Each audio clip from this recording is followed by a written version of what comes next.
February 8, 2017. The Packaging Corporation of America's DeRidder, Louisiana pulp and paper mill.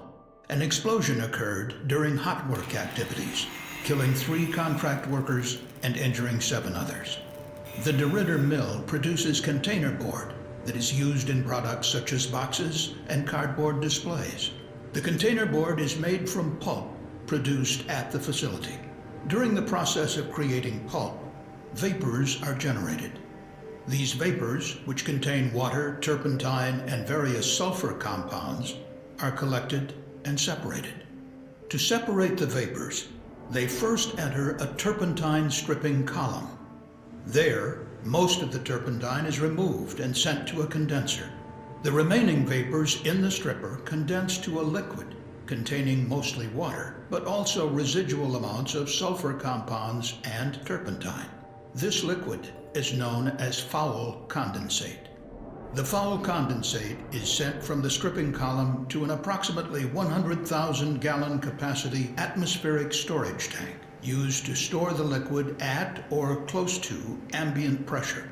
The foul condensate tank is primarily used to regulate the flow of liquid between the turpentine stripping column upstream and a downstream unit that removes the remaining sulfur components from the water.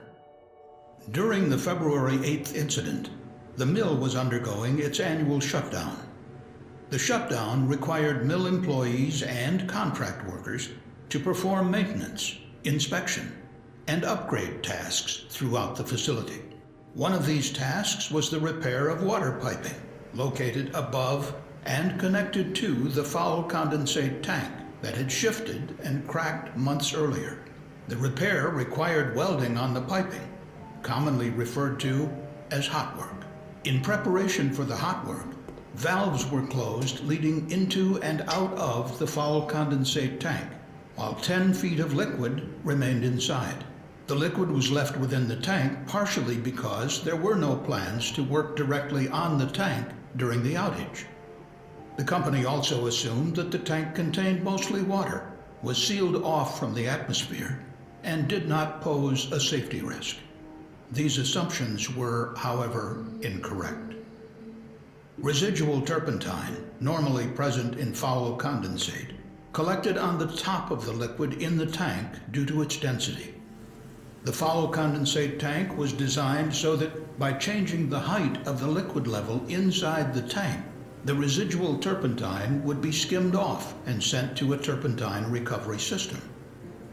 But in the months leading up to the incident, the turpentine was not removed because there was confusion as to who at the mill was responsible for operation of the foul condensate tank.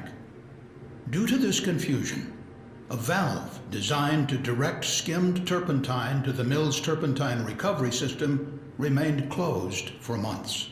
As a result, leading up to the incident, more flammable turpentine was present in the foul condensate tank than anyone expected. In addition, there are normally vapors inside the foul condensate tank in the space above the liquid. Although those vapors can become flammable, they are supposed to be kept at a concentration that is too rich to burn. But due to the non-routine conditions experienced during the annual shutdown, the contents of the tank likely cooled, creating low pressure within the tank. This most likely triggered a relief valve on the tank's roof to add more air to avoid damaging the tank from the vacuum created by low pressure.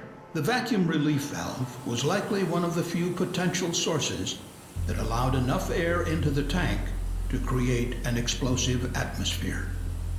In preparation for the hot work, the water piping was isolated from the foul condensate tank and the rest of the process by closed valves, and the piping was separated physically from the tank.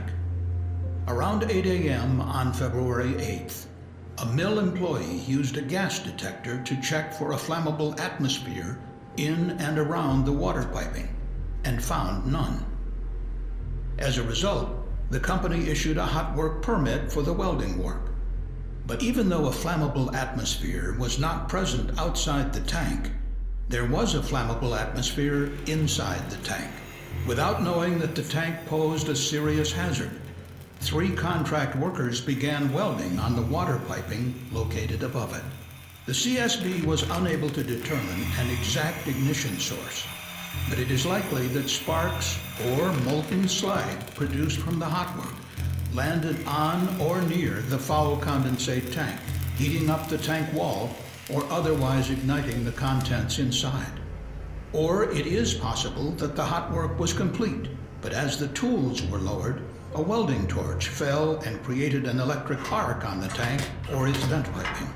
Regardless, the CSB determined that hot work activities likely ignited the flammable vapors and liquid turpentine inside the foul condensate tank. At 11:05 a.m., there was a large explosion. The tank separated from its base and launched up and over a 6-story structure, landing approximately 375 feet away. 3 people were killed and 7 were injured. All were contract employees working near the foul condensate tank.